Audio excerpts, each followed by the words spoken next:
Hello world, and welcome to the SpeechBird Configurator / Lior Peled's CS50p final project.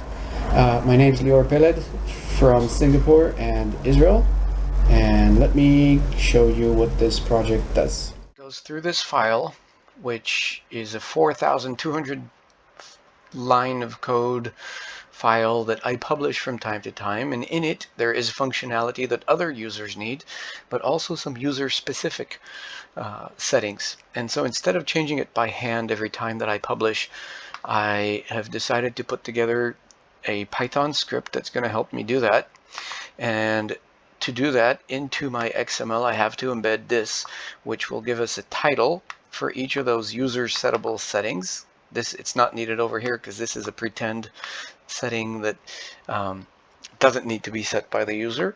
But this one, for example, my scripts folder, does have to be changed by the user. And even if it occurs multiple times, our little, you see it's over here again, our little project over here is going to help us change them all in one shot. So let's go ahead and change that using our beautiful file here. Beautiful figlet on top, found 5 different blocks of settings, but it also found, first of all, some repeats so that it can change them all in one shot, but it also found that block 4, which should be invalid, this was my own test, was indeed caught as invalid, and so it's not going to tell me what lines it appears on to prevent my accidentally changing and messing up even more something that is already messed up.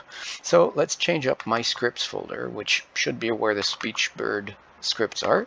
I'm going to hit 1, enter, and let's say you're a new user and you want to put in your scripts folder, which is going to be in C:your name. Let's go ahead and write that. And so that has been written to the file. It's showing me a summary of what it actually did. It found a couple places where that appears. That's what you see over here. It says I replaced, and then again I replaced, and then it rereads the file.